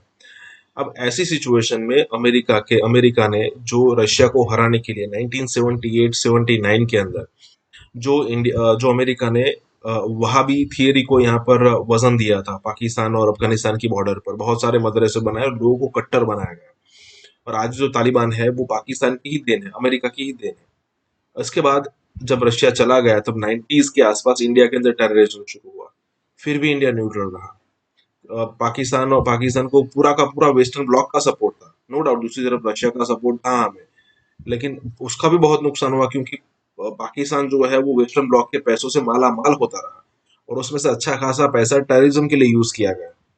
कश्मीर के अंदर अच्छी खासी यहाँ पर इंसर्जेंसी की गई, पंडितों को भगाया गया, लेकिन फिर भी इंडिया न्यूट्रल का न्यूट्रल रहा। इंडिया ने किसी भी क्षेत्र में ऐसा नहीं सोचा कि भाई चाहे वो अमेरिका की तरफ पूरी तरीके से हो जाए या फिर रशिया की तरीके से पूरी तरफ हो जाए। कहने का मतलब है कि इंडिया ने बहुत भुगता है, और जब आज इंडिया इसके मजे ले रहा है या फिर कहे कि उसको एंजॉय कर रहा है, तो आप ऐसा नहीं सोच सकते कि भी हम भी ऐसे हो जाए, हमें भी मजा आएगा। आपको भी वो पीरियड भुगतना पड़ेगा और वो पता नहीं कितना लंबा चलेगा। इसी के साथ ये वीडियो शुरू करते हैं। अमेरिका को डरता नहीं है हमसे, जो ज़हन में रखे। इंडिया बड़ा मुल्क है ना, वो अगेन उसमें जब मिलिट्री वाइज बड़ा है, इकॉनमी वाइज बड़ा है, मिडिल क्लास 60 करोड़ के उनके बाद है, पूरी दुनिया को उसकी आके इंडिया की ज़रूरत है, मार्केट है ना वहाँ पे, उनका बिजनेस वो कर सकते हैं। पर ऑफ कोर्स हम उनकी नकल नहीं कर सकते। हमारे में और इंडिया में बड़ा फ़र्क है। जिस तरह मैंने कहा ना, आपने अपनी औकात और हैसियत के मुताबिक ये भी नहीं करना कि एक टोकरी में सारे अंडे रखने हैं, मगर ये भी नहीं करना कि टोकरी उठा के फेंकनी है और एक्सप्लोर भी नहीं करना। राइट अच्छा कलासर साहब, हमारे अपने रिसोर्सेज पाकिस्तान के अंदर ड्राई अप हो चुके हैं। लोकल रिसोर्सेज, हमारे ये सारे के सारे इकोनॉमिक रिसोर्सेज जो हैं वो बाहर से आ रहे हैं। All the dollars that are coming, IMF के पास हम लोगों को बार बार जाना पड़ा है। हालांकि खान साहब कहते थे कि मैं खुदकुशी कर लूंगा, लेकिन इस तरीके से IMF के पास नहीं जाऊंगा। अब कंसिडरिंग दिस, और थोड़ी पहले आप भी यही बात फरमा रहे थे, इकोनॉमी की बेसिस के ऊपर जो है वो दुनिया आपकी इज्जत करती है या इज्जत नहीं करती। ये जो हमारी पेटी पॉलिटिक्स होती है या हमारी शख्सियात की पॉलिटिक्स होती है, या हम अपनी शख्सियात की बेसिस के ऊपर डिप्लोमेटिक चीजों को भी इन्वॉल्व कर रहे होते हैं, क्या वक्त नहीं आ गया इसको तब्दील किया जाए and we should focus on economy rather than this? मैं इस पे आता हूँ। पहले भी बात हो रही थी इसके अमेरिका की और इसके इंडिया के रिलेशनशिप की, कि इंडिया ने भी बाई किया है वहाँ से अच्छी खासी इस रशिया से। अभी मैं एक ट्वीट देख रहा था, वो इंडिया की वो जर्नलिस्ट जो हैं उन्होंने किया हुआ था, कोटिंग वहाँ पे वो इस न्यू दिल्ली में हैं, जो उनके डिप्टी उनके NS हैं अमेरिका के, और वो भी मेरा इंडियन वो हैं, इंडियन बॉर्न है शायद। उन्होंने थ्रेट किया है इंडिया को और नाम से अपने कोट करके किया है। यहाँ तो चलो वाया भटिंडा है ना कि उन्होंने उस सफ़ीर को मिले, सफ़ीर को उन्होंने कुछ कहा होगा। अमेरिका ने जिसका डिनाइल किया है, आपस की बात है, उन्होंने डिनाइल किया कि हमने नहीं कहा। अमेरिका को डरता नहीं है हमसे, जो ज़हन में रखे। इंडिया बड़ा मुल्क है ना, वो अगेन उसमें जब मिलिट्री वाइज बढ़ा है, इकॉनमी वाइज बढ़ा है, मिडिल क्लास 60 करोड़ के उनके बाद पूरी दुनिया को उसकी आके इंडिया की ज़रूरत है, मार्केट है ना वहाँ पे, उनका बिजनेस वो कर सकते हैं। असल के हमें पाकिस्तान के मफादात देखने हैं और हमें जो है बाकी ज़ातियात में तो नहीं जाना, मगर क्योंकि एक माजी रहा है पाकिस्तान में कि लोगों ने अपने ज़ाती मफादात के लिए नेशनल मफादात को सेक्रीफाइस किया हुआ है। मैं सिर्फ मुशर्रफ साहब का ही बता दूं कि ये न्यूयॉर्क टाइम्स में आगे मैं पिछले प्रोग्राम में बता रहा था, खबर छपी थी कि जब उन्होंने बिल क्लिंटन के अगेंस्ट जाके उसको फारिग कर दिया था, तो उसके बाद फिर वो एंथनी जिन ने कहा कि छोड़ दे Tony, I need your help. Musharraf ने उसको कॉल किया, उन्होंने फिर क्लिंटन को फोन किया, ये छपा हुआ है अखबार में, मैं रिपोर्ट किया हुआ है कि उन्होंने कहा ये हमारा आदमी है, ये हमें ज़्यादा डिलीवर करेगा, आपको ज़ाती प्रॉब्लम है नवाज शरीफ से या कौमी मफाद से? उनका कौमी मफाद से। उनका he deliver us more and he deliver them more, सारे अड्डे शड्डे दिए। सो हमारा ये माजी राब है, हुसैन हक्कानी का भी माजी एक राब है, फिर उसके बाद नवाज शरीफ साहब भी वहाँ से रेजोल्यूशन लेते रहे हैं। सो हमें we have to be watchful about our interest. ये इधर या उधर जाने की बात नहीं है, जैसे भी जहाँ भी इंस्टीट्यूशनल हम समझे हमारे इंटरेस्ट हैं। एक चीज़ है वैसे, हम सारा हर वक्त ना, मैं भी उनमें से, हम सब हैं जो होना भी चाहिए, आइडियली तो वही होना चाहिए। हम प्राइम मिनिस्टर जो होते हैं पाकिस्तान को, उनको चीफ एग्जीक्यूटिव समझते हैं, हम तो उनको वोट देते हैं ना, फौजी एस्टेब्लिशमेंट को नहीं देते। जो इमरान खान साहब ने तकरीर की है कि चार्जशीट किसके खिलाफ थी? अगर डिलीवर करना था जो आमिर भैया भी बता रहे हैं, तो आपको डिलीवर प्राइम मिनिस्टर पाकिस्तान ने करके देना होता है। हमारी एस्टेब्लिशमेंट के उनके साथ आज भी ये कह रहे, जनरल शोएब हमजा साहब कह रहे थे हमारे अच्छे ताल्लुक जो होने चाहिए।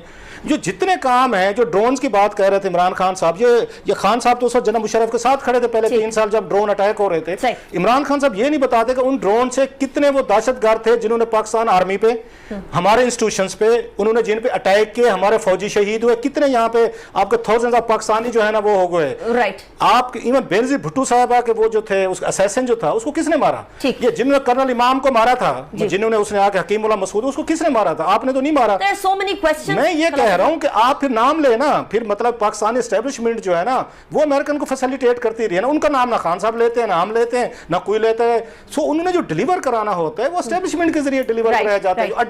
अड्डे देने का फैसला ये कोई प्राइम मिनिस्टर का नहीं होता है। अब जनाब ये जो सुपरसोनिक मिसाइल था ये बगैर वॉरेट के आया, 3 मिनट तक ये यहाँ पर मौजूद रहा, तो ये इन कार्रवाइयों से कैसे रोका जा सकता है भारत को? एक सुपरसोनिक ऑब्जेक्ट था जिसके साथ प्रॉबली ये कहा जा रहा था ये सुपरसोनिक मिसाइल है, और ये इंडिया से लॉन्च हुआ, पाकिस्तान का इंटरनेशनल बॉर्डर क्रॉस किया और पाकिस्तानी टेरिटरी के अंदर 3 मिनट का टाइम है जिसमें ये यहाँ पर परवाज करता रहा। चन्नू में वो जो एक मिसाइल गिरा है, प्रोजेक्टाइल जिसे वो कह रहे हैं, DGISPR ने प्रेस कॉन्फ्रेंस करके हमें बता तो दिया है कि एक ऑब्जेक्ट आया था, वो मिसाइल था। उन्होंने इसको बड़ा डाउन प्ले करने की कोशिश की है, लेकिन मैं हकीकी माना में आपको बताऊं कि मैं अब थोड़ा घबरा गया हूं। और 260 किलोमीटर अंदर तक सफर किया, पाकिस्तान की हदूद में 260 किलोमीटर आई है और बहुत ज्यादा मुल्क के लिए खतरनाक है। लेकिन असल चीज ये है कि अब हमें S-400 की जरूरत है। जिस तरह ये मिसाइल अंदर आ गया है, अगर इसके साथ वॉरहेड लगा होता तो जो तबाही आनी थी हम उसका तस्वुर भी नहीं कर सकते। जाहिर बात है हमारी टेरिटोरियल इंटेग्रिटी की, हमारी एयर स्पेस की, तमाम तर चीज़ों की ये एक खुली खिलाफ वर्जी है। बॉर्डर्स पर इंडिया फ्लर्ट कर रहा है पाकिस्तान के साथ, दबाव डालने की कोशिश कर रहा है, पाकिस्तान की जो अफवाज हैं उनको एंगेज करने की कोशिश कर रहा है।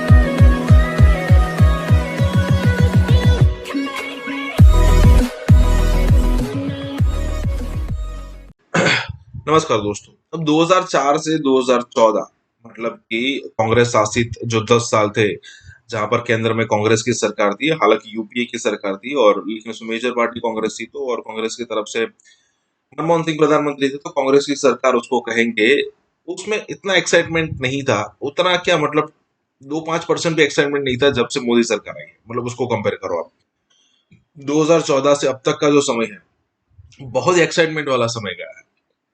अब यहाँ पर पिछले दिनों भारत की तरफ से एक सुपरसोनिक मिसाइल पाकिस्तान में घुस गई, तकरीबन 100 से 150 किलोमीटर अंदर घूमती रही, कई मिनटों तक वो अंदर घूमी। उसके बाद एक जगह थी, मतलब नो मैंस लैंड था, वहां पर वो गिर गई। हालांकि आसपास वाले लोग जो मतलब जो जितने भी घर नजदीक थे वो हिले थोड़े। उसके बाद स्टेटमेंट ये आया कि भाई पाकिस्तान का एक जो ट्रेन करने वाला एक जहाज था वो गिर गया है, एयरक्राफ्ट। लेकिन उसके बाद एक और स्टेटमेंट आया, लेकिन तीसरे स्टेटमेंट में पता चला कि नहीं, ये तो मिसाइल थी और इंडिया की तरफ से आई है। अब हो सकता है कि इंडिया की तरफ से चेक करने के लिए किया गया हो कि एंटी मिसाइल सिस्टम पाकिस्तान में कहाँ कहाँ है वगैरह वगैरह। लेकिन कहने का मतलब ये है कि पाकिस्तान अब उतना उतना मतलब बोलने में रहा नहीं है जिस तरीके से पहले हुआ करता था। कोई भी मतलब इतना स्टेटमेंट आया ही नहीं पाकिस्तान की तरफ से कि आपने ये कैसे कर दिया। इंडिया की तरफ से स्टेटमेंट आया कि भाई ये हो गया है, पाकिस्तान की तरफ से भी इसको उठाया गया, लेकिन सब कुछ शांत हो गया तुरंत। इसी के साथ ही वीडियो शुरू करते हैं। जनाब, ये जो सुपरसोनिक मिसाइल था ये बगैर वॉरेट के आया, 3 मिनट तक ये यहाँ पर मौजूद रहा, तो ये इन कार्रवाइयों से कैसे रोका जा सकता है भारत को?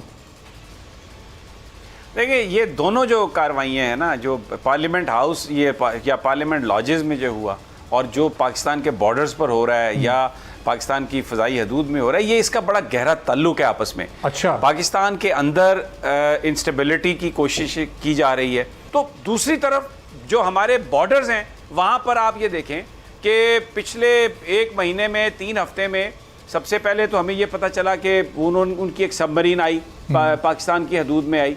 फिर उसके बाद आज जो पता ये चला कि जनाब एक उन्होंने मिसाइल मारा है और ये बड़ा खौफनाक हमला था। लेकिन वो उसकी जो रास्ता उन्होंने बताया, वो रास्ता उसने इख्तियार किया जो पाकिस्तान की कमर्शियल एयरलाइनर्स करती हैं, जो मियां चन्नू के करीब गिरा आके। तो बॉर्डर्स पर इंडिया फ्लर्ट कर रहा है पाकिस्तान के साथ, दबाव डालने की कोशिश कर रहा है, पाकिस्तान की जो अफवाज हैं उनको एंगेज करने की कोशिश कर रहा है। इंटरनली वो लोग जो बज़ाहिर अमेरिका और यूरोप और यूरोपियन यूनियन उसके साथ जिनकी पॉलिटिकल अलाइनमेंट है, वो इस हुकूमत को हटाना चाहते हैं। तो मैं क्या कहूँ, सबको समझ आ रही है कि ये क्या है। अब तो आज तो बिल्कुल बिल्ली नहीं बिल्ला थैले से बाहर निकल आया। जो कुछ हुआ है इसका आपस में ये बिल्कुल जुड़ा हुआ है। नाज़रीन किराम, इस वक्त पाकिस्तान की फौज की जानिब से एक इंतहाई अहम और तहलका खेज प्रेस कॉन्फ्रेंस की गई है और इस प्रेस कॉन्फ्रेंस के अंदर भारत की जानिब से कल रात मियां चन्नू में एक सुपरसोनिक मिसाइल के दाखिल होने और फिर उसके गिरने के हवाले से बड़ी अहम और तहलका खेज डिटेल्स पाकिस्तान की फ़ौज की जानिब से भी दी गई हैं। DGISPR major general Babar Iftikhar ने एक इंतहाई अहम तरीन प्रेस कॉन्फ्रेंस की, जिसके अंदर जनरल बाबर इफ्तिखार ने भी बात की और उनके बाद एयरफोर्स की तरफ से सीनियर ऑफिशल्स ने ब्रीफिंग दी और अपनी जो प्रेजेंटेशन है और टेक्निकल पॉइंट्स हैं वो भी बताए। नाज़रीन इकराम, रात गए एक वाकया होता है और सोशल मीडिया के ऊपर इसकी बड़ी बाज़गश्त हुई और शुरू में एक खबर आई कि मियां चन्नू के करीब जी खानेवाल के अंदर पाकिस्तान का जो इलाका है वहाँ पर एक कोई पाकिस्तानी आर्मी का कोई ट्रेनिंग वाला एयरक्राफ्ट जो है वो क्रैश हो गया। शुरू में ये डिटेल्स आई और इसके हवाले से ऑफिशियल तो कोई बयान नहीं आया था, लेकिन उसके बाद जब लोग वहाँ पर पहुँचे, आग बुझाई गई, तो ये कहा गया कि आर्मी एविएशन का एक ड्रोन गिरा है। इसके साथ ही साथ एयरफोर्स से जब हमने रब्ता किया रात गए तो उनकी तरफ से हमें ये कन्फर्म किया गया कि पाकिस्तान एयरफोर्स का ना कोई तैयारा ना कोई ड्रोन यहाँ पर गिरा है। तो ये था कि शायद आर्मी की जो एविएशन का डिपार्टमेंट है उसका कोई ड्रोन होगा, कोई ट्रेनिंग के लिए होगा, कोई इस तरह के मामलात होंगे। तो ये तमाम तर वो चीज़ें हैं जो कल रात तक बाज़गश्त करती रहीं। इसके हवाले से पाकिस्तान की फ़ौज का कोई ऑफिशियल मौक़िफ़ अभी तक नहीं आया था और फिर इसके ऊपर हमारी यही इत्तलात है कि तमाम तर एस्पेक्ट से इसका जायज़ा लिया गया, टेक्निकल एस्पेक्ट से और हर चीज़ से। नाज़रीन इकराम, 27 फरवरी 2019 अभी हमें नहीं भूला और शायद भारत को भी नहीं भूला होगा जब उन्होंने बालाकोट के अंदर एक सर्जिकल स्ट्राइक करने की कोशिश की। अब पाकिस्तान की आप टाइमिंग भी देख लें, पाकिस्तान के अंदर एक सियासी अदम इस्तेहकाम है।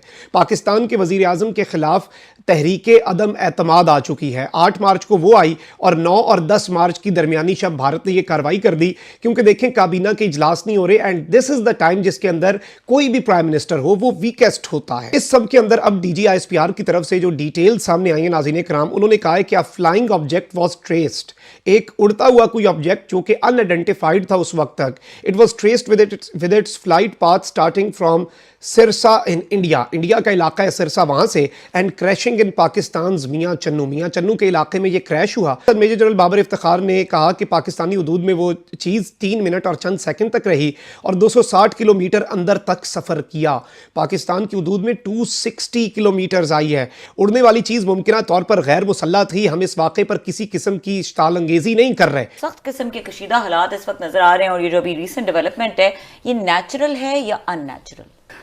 जो भी है नहायत संजीदा है और बुरी है और बहुत ज़्यादा मुल्क के लिए ख़तरनाक है कि इस जो ख़ित्ते की सूरत हाल है और जो दुनिया की सूरत हाल है कि आज इस वक्त DGISPR ने अभी जो प्रेस कॉन्फ्रेंस की है कि मियां चन्नू में वो जो एक मिसाइल गिरा है, प्रोजेक्टाइल जिसे वो कह रहे हैं, वो बहुत ज़्यादा ख़तरनाक हो सकता था कि ऐसे मौक़ों पे अगर रडार चीज़ों को गलत पिक कर लें, उसको हमला समझ लें तो हमारे मिसाइल भी अलर्ट हो सकते थे। तो वो अभी पता नहीं क्या था। अभी अच्छी बात है कि इन्होंने भी कोई स्पेकुलेशन नहीं की, हम भी नहीं करना चाहते, इंडिया से भी कोई नहीं आई, मगर ये कुछ भी ये एक खित्ते के ये सूरत हाल है कि छोटी सी चिंगारी भी कई दफ़ा एक बहुत बड़ा तूफान ले आती है। DGISPR ने प्रेस कॉन्फ्रेंस करके हमें बता तो दिया है कि एक ऑब्जेक्ट आया था, वो मिसल था, उन्होंने इसको बड़ा डाउन प्ले करने की कोशिश की है, लेकिन मैं हकीकी मानो में आपको बताऊं कि मैं अब थोड़ा घबरा गया हूं। जब एक मिसाइल लॉन्च होता है और वो मिसाइल हमारी टेरिटरी में आता है और 100 किलोमीटर से ज्यादा अंदर आके गिरता है, 130 या 140 किलोमीटर अंदर आके गिरता है, टोटल वो 250 शायद या 300 किलोमीटर का फासला तय करता है, 250 से कुछ ऊपर। मैं सिर्फ ये कहना चाहता हूं कि क्या हमें यह पता था कि उसमें एटमी मवाद है या नहीं है, और ये सब कुछ चंद मिनट में हो गया क्योंकि सुपरसोनिक मिसाइल था। लेकिन असल चीज ये है कि अब हमें S-400 की जरूरत है। जिस तरह ये मिसाइल अंदर आ गया है, अगर इसके साथ वॉरहेड लगा होता तो जो तबाही आनी थी हम उसका तस्वुर भी नहीं कर सकते। इंडिया जो है ओपन करने जा रही है IIT Indian institute of technology open करने जा रही है UAE में। जी हाँ, एक बहुत बड़ी अचीवमेंट है, यानी कि अब जो इंडियन प्रोफेसर हैं वो पढ़ाने जा रहे हैं UAE में, यानी कि अब इंडिया के जो प्रोफेसर हैं या इंडिया का जो एजुकेशन सिस्टम है वो अब प्रमोट और ज़्यादा होने जा रहा है। इंडिया का इन्फ्लुएंस, एजुकेशन का सिस्टम का जो इन्फ्लुएंस है या IIT का जो सिस्टम का इन्फ्लुएंस है वो मज़ीद बढ़ता हुआ नज़र आ रहा है। तालीम करते हैं, यूनिवर्सिटियां बना रहे हैं, इनको ये नहीं पता चपड़गतुओं को कि जाओ जाके अपने प्राइमरी स्कूल देखो। बड़ी अच्छी बात है, वहाँ भी जो यंग यूथ है हमारी, अगर पाकिस्तान से नहीं हम लोग इस चीज़ को अवेल कर सकते तो मोस्ट प्रोबेबली हम वहाँ जाके इस चीज़ को पाकिस्तानी भी अवेल। जो मैं पीटता हूँ ना, ये प्राइमरी एजुकेशन तुम्हारी कुछ शक्लें हैं यूनिवर्सिटियों वाली, ये फेस्ड आउट प्लान होता है भाई, मरहलावार। तुम्हारी प्राइमरी तुम्हारी तो बुनियाद ही गंदी है, कच्ची ईंटों की बुनियाद है तुम्हारी। आप किधर हैं? आप क्या मतलब दुनिया का मुल्क नहीं है? वैसे तो कहते हैं कि भाई हम न्यूक्लियर पावर है, हम ये है, हम वो है, मतलब फलां है, ढिमका है। जो पॉलिटिशियंस हैं वो इंडिया की किसी चीज़ को मतलब इस तरह मतलब परमिशन नहीं देंगे या इंडिया का इंस्टीट्यूट यहाँ पाकिस्तान में नहीं आएगा। मैम ये देखें कि हमने इंडिया की हर चीज़ अडॉप्ट की हुई है। फॉर एग्ज़ाम्पल उनका कल्चर, उनका सब कुछ हमने अडॉप्ट किया हुआ है। इवन कि खाना पीना भी आज जो हमने अडॉप्ट किया है वो भी उन्हीं से किया हुआ है।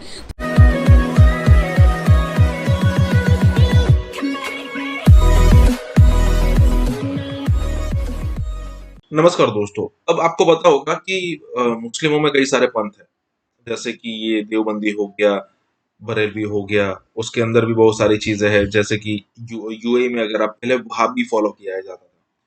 वहाबी मतलब जितने भी पंथ थे उसमें सबसे कट्टर वही था।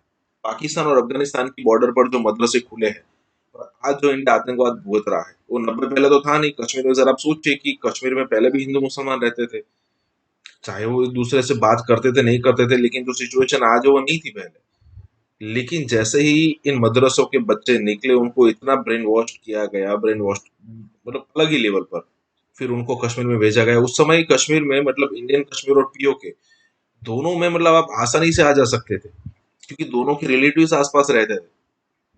अब हुआ क्या वहां पर कि भाई ये जो वहाबी थियरी थी उसको लेकर ब्रेन वॉश इतने बड़े लेवल पर किया गया कि फिर वो उसका असर कश्मीर में भी दिखने लगा। लेकिन आज वही UAE और वही सऊदी अरब कह रहे हैं कि जो हदीस आज हम यूज कर रहे हैं या फिर आज जो हदीस हम देख रहे हैं वो हदीस एक्चुअल में हदीस है नहीं। आज जो हम कुरान पढ़ रहे हैं उसमें कई सारी चीजें हमें चेंज करने की जरूरत है। आज जो हम रूल्स एंड रेगुलेशन फॉलो कर रहे हैं उसमें भी कई सारी चीजें हमें चेंज करने की जरूरत है और वो एकदम सेक्युलरिज्म की तरफ बढ़ रहा है। अब चाहे उनकी मजबूरी है, जैसे कि उनको पता है कि ऑयल 15-20 सालों में खत्म हो जाएगा तो सारी दुनिया से हमें अब काम लेना पड़ेगा, पैसे कमाने पड़ेंगे, चाहे वो चीज हो या फिर कोई भी और चीज हो। सऊदी और यूएई जैसे कंट्रीज में रामायण और महाभारत पढ़ाई जा रही है, और यहाँ पर ये जो आप वीडियो देख रहे हैं उसमें ये भी बताया जा रहा है कि यूएई के अंदर आईआईटी खुलने वाली है। Yes, Indian institute of technology. यही बात हो रही है। इसी के साथ ये वीडियो शुरू करता है। पहले तो मैं भारत को बहुत ज़्यादा अप्रिशिएट करना चाहूँगी, और भारत की एक बहुत बड़ी अचीवमेंट हमारे सामने आई है। भारत के लिए एक बहुत बड़ी गुड न्यूज़ है। जी हाँ, उस गुड न्यूज़ के हवाले से मैं आपको बताती जाऊँ तो इंडिया जो है ओपन करने जा रही है IIT, Indian institute of technology open करने जा रही है यूएई में। जी हाँ, एक बहुत बड़ी अचीवमेंट है। यानी कि अब जो इंडियन प्रोफेसर हैं वो पढ़ाने जा रहे हैं यूएई में। यानी कि अब इंडिया के जो प्रोफेसर हैं या इंडिया का जो एजुकेशन सिस्टम है वो अब प्रमोट और ज़्यादा होने जा रहा है। इंडिया का इन्फ्लुएंस, एजुकेशन का सिस्टम का जो इन्फ्लुएंस है या आईटी का जो सिस्टम का इन्फ्लुएंस है वो मज़ीद बढ़ता हुआ नज़र आ रहा है। इस हिसाब से पता चल रहा है कि इंडिया का जो एजुकेशन सिस्टम है और आईटी सिस्टम जो है वर्ल्ड का बेस्ट आईटी सिस्टम कहलाया जा रहा है। तो और मैं इंडिया को बहुत ज़्यादा अप्रिशिएट करना चाहूँगी जिस हिसाब से वो वर्किंग कर रहे हैं अपने एजुकेशन सिस्टम पर, अपने आईटी सिस्टम में और इंफॉर्मेशन एंड टेक्नोलॉजी में अपनी यंग यूथ को बहुत ज़्यादा प्रमोट करते हुए नज़र आ रहे हैं। देखा जाए तो हम बहुत से आईटी एक्सपर्ट्स जो हैं वो जैसे गूगल के सीईओ के, बड़ी बड़ी इंस्टीट्यूट के जो सीईओ हैं, उन सबका ताल्लुक जो है वो इंडियन ओरिजिन से है। और इससे पता चलता है कि इंडिया का जो इन्फ्लुएंस है या इंडिया का जो आईटी सिस्टम का इन्फ्लुएंस है वो मज़ीद जो है वो पूरी दुनिया में बहुत ज़्यादा बढ़ गया है और इंडिया डोमिनेंट होता जा रहा है पूरी दुनिया में। और अब ये एक और नया इनिशिएटिव हमारे सामने आया है। बाकी कंट्रीज़ को भी ये करना चाहिए। अब ये सोच के नहीं कि इंडिया को हम मतलब अगर एज आ पाकिस्तानी मैं इस चीज़ को करूँ तो हम कहेंगे कि अगर पाकिस्तान के तो पाकिस्तान क्यों इंडिया से प्रोफेसर्स बुलाए और हम इस चीज़ को ज़रा कंट्रोवर्सी वे से देखेंगे। अगर यूएई ये कर रहे हैं तो बड़ी अच्छी बात है। वहाँ भी जो यंग यूथ है हमारी, अगर पाकिस्तान से नहीं हम लोग ये इस चीज़ को अवेल कर सकते हैं तो मोस्ट प्रोबेबली हम वहाँ जाके इस चीज़ को पाकिस्तानी भी अवेल करें। और अच्छी बात है दुबई में भी अगर इस तरह का इंस्टीट्यूट ओपन हो रहा है तो यानी कि पाकिस्तान के यंग यूथ को भी बहुत ज़्यादा फ़ायदा होगा इससे, इसलिए क्योंकि जहाँ तक मुझे लगता है, अब मुझे नहीं पता कि हमारी हायर अथॉरिटीज़ क्या कहती। अच्छा, जैसे आपने कहा कि हमारे हुक्मरान जो हैं या हमारे जो पॉलिटिशियंस हैं वो इंडिया की किसी चीज़ को मतलब इस तरह मतलब परमिशन नहीं देंगे या इंडिया का इंस्टीट्यूट यहाँ पाकिस्तान में नहीं आएगा। मैम ये देखें कि हमने इंडिया की हर चीज़ अडॉप्ट की हुई है। फॉर एग्ज़ाम्पल उनका कल्चर, उनका सब कुछ हमने अडॉप्ट किया हुआ है। इवन कि खाना पीना भी आज जो हमने अडॉप्ट किया है वो भी उन्हीं से किया हुआ है। तो क्या लगता है जो रंजिशें हैं मतलब पॉलिटिशियंस की, सियासत आ जाती है बीच में, इनको दूर करके हमें इस मतलब जो स्टडी एजुकेशन के मामले में भी हमें ट्रेड शुरू करनी चाहिए या आपस में उनके इंस्टीट्यूट इधर ओपन होने चाहिए? ऑब्वियसली एक अच्छी बात है, लेकिन उस चीज़ को ख़त्म करने के लिए सबसे बड़ा मसला हमारे बीच में जो एक तज़ाद है वो है मसला कश्मीर। जब तक वो सॉल्व नहीं होगा पाकिस्तान इंडिया का कभी भी तज़ाद ख़त्म ही नहीं हो सका। कुछ भी नहीं, सारा सिस्टम झूठ पे खड़ा है। और ये कहते हैं करप्शन करप्शन कर, ओए तो मुल्क की इकोनॉमी असल में है ही करप्शन। आज कोई जादू का डंडा आपके मेरे पास आ जाए, हम करप्शन बंद कर दें, 6 महीने से कम अरसे में आधे से ज्यादा आबादी भूखी मर जाएगी।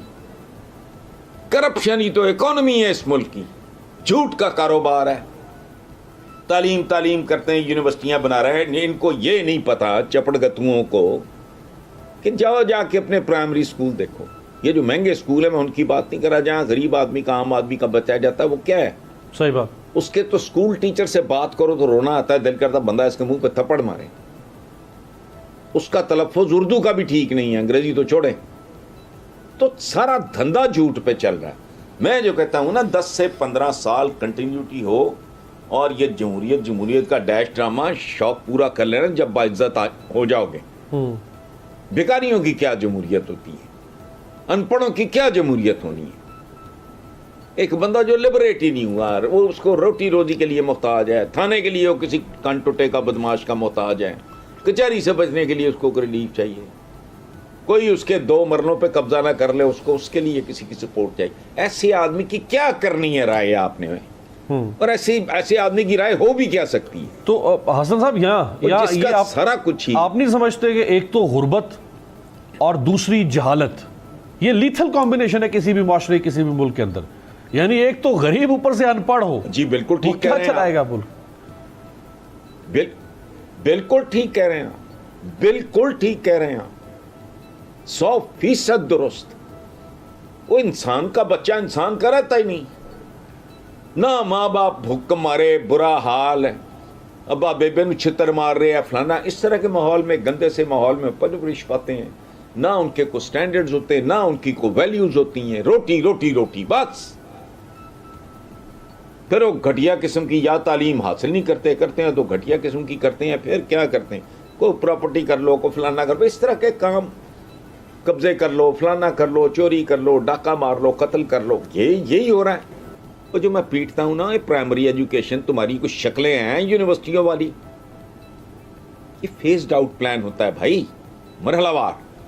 तुम्हारी प्राइमरी तुम्हारी तो बुनियाद ही गंदी है, कच्ची ईंटों की बुनियाद है तुम्हारी। जिन बच्चों ने कल का 15 साल बाद, 20 साल बाद जिन्होंने पाकिस्तान संभालना है, हम जैसे तो कब के किस्सा पारीना हो गए होंगे, आप बूढ़े हो गए होंगे। कि पाकिस्तान को जीपीएस जो उनका जनरलाइज्ड स्कीम ऑफ प्रेफरेंस है, उसमें से पाकिस्तान को निकाला जाए। अगर ये हालात ऐसे भड़काए गए, आप दुनिया में किसी जगह पर आप रोटी के टुकड़े को तरसेंगे, आप पानी की बूंद बूंद को तरसेंगे। इज्जत, वकार, तजारत तो सब छोड़ दें। कौन फिर ये जो इस्लामी जमहूरिया पाकिस्तान है, इसको ये हुजूर की तालीमात होगी कि सारे मुल्क को, मेरी उम्मत को बर्बाद कर दो, आग में झोंक दो। जो वायलेंस हो रही है रिलीजियस माइनॉरिटीज के खिलाफ, उसको फिलफौर खत्म कर दिया जाए। क्रिश्चियंस के खिलाफ, हिंदूज के खिलाफ, अहमदीज के खिलाफ। उस माल को बेचकर इस मुल्क में पैसा आता है और इस मुल्क के जो इस्लामी जमहूरिया के जो चैंपियंस हैं, ये जो मुसलमान हैं, ठेकेदार दुनिया के, इनका पेट भरती है ये रियासत, इनको सहूलतें देती है। आज वो 27 रुकन रियासतें आपको ठुड्डा मार दें, फिर कहां खड़े होंगे आप?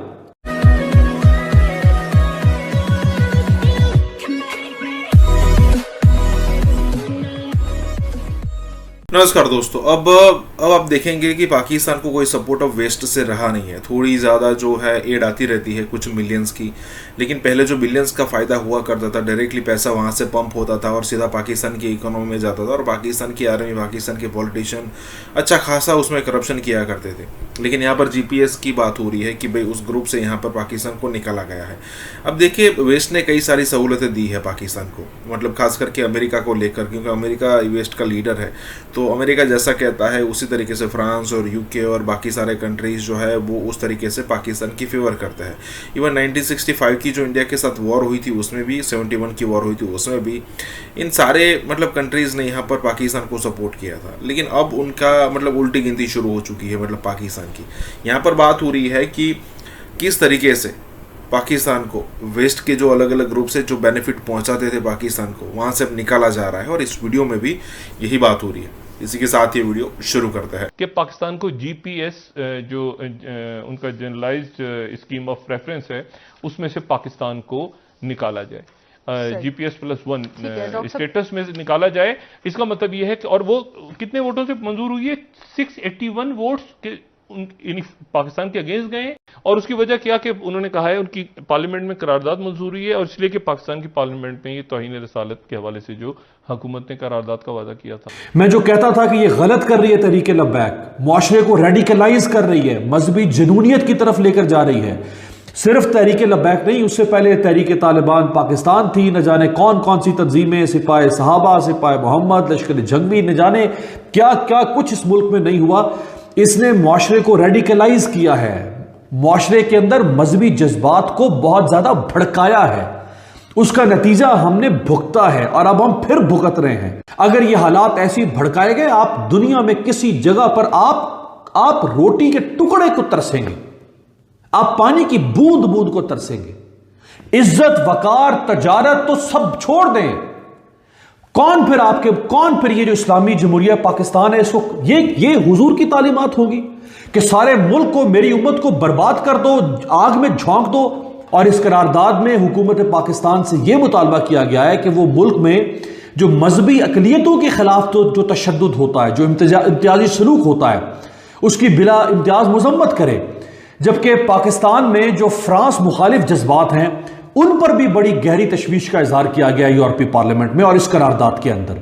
अब ये GSP+ है क्या, इसके नतीजे में हमें मिलता क्या? सुने, पाकिस्तान को यूरोपीय यूनियन की 27 रुकन रियासतों में ड्यूटी फ्री रसाई दस्तयाब है। 27 रुकन रियासतों में अगर ये जीएसपी प्लस का स्टेटस हमसे वापस ले लिया जाए, हमें निकाल दिया जाए उस फहरिस्त में से, ये जो यूरोप की 27 रियासतें हैं जहां हम ड्यूटी फ्री अपना माल बेचते हैं, उस माल को बेचकर इस मुल्क में पैसा आता है और इस मुल्क के जो इस्लामी जमहूरिया के जो चैंपियंस हैं, ये जो मुसलमान हैं ठेकेदार दुनिया के, इनका पेट भरती है ये रियासत, इनको सहूलतें देती है। आज वो 27 रुकन रियासतें आपको ठुड्डा मार दें, फिर कहां खड़े होंगे आप? और जो वायलेंस हो रही है रिलीजियस माइनॉरिटीज़ के ख़िलाफ़, उसको फिलफौर ख़त्म कर दिया जाए। क्रिश्चियंस के ख़िलाफ़, हिंदूज़ के ख़िलाफ़, अहमदीज़ के ख़िलाफ़ जो अटैक्स होते हैं उनका फिलफौर ख़ात्मा किया जाए। उनको बहुत तशवीश है कि पाकिस्तान के वज़ीर बराए पार्लिमानी उमूर अली मोहम्मद ख़ान, इन्होंने अली ख़ान यहाँ पर नाम यूज़ किया है, कि उन्होंने बिहेडिंग का यानी सर कलम कर देने का कहा है उन लोगों का जो ब्लास्फेमी करते हैं, जो तौहीन रसालत करते हैं, उनके लिए सर कलम करने की सज़ा होनी चाहिए। इसके ऊपर बहुत ज़्यादा तशवीश है यूरोपीय पार्लियामेंट को। फिर उसके बाद उन्होंने जो जीएसपी प्लस स्टेटस है, इसमें खरबों रुपए का पाकिस्तान को फ़ायदा होता है। पाकिस्तान की जो यूरोपीय मंडियों तक रसाई है, ये जो जीएसपी प्लस स्टेटस है बेसिकली जो जनरलाइज्ड स्कीम ऑफ प्रेफरेंसेस है कि तरजीही बुनियादों पर पाकिस्तानी एक्सपोर्टर्स को रसाई फराहम की गई है। यूरोपियन जो मार्केट्स हैं, जो यूरोपीय मंडियां हैं, उन तक पाकिस्तान वहाँ पर अपना सामान पहुँचाता है और ड्यूटी फ्री तकरीबन 2/3 जो अजनास या अशिया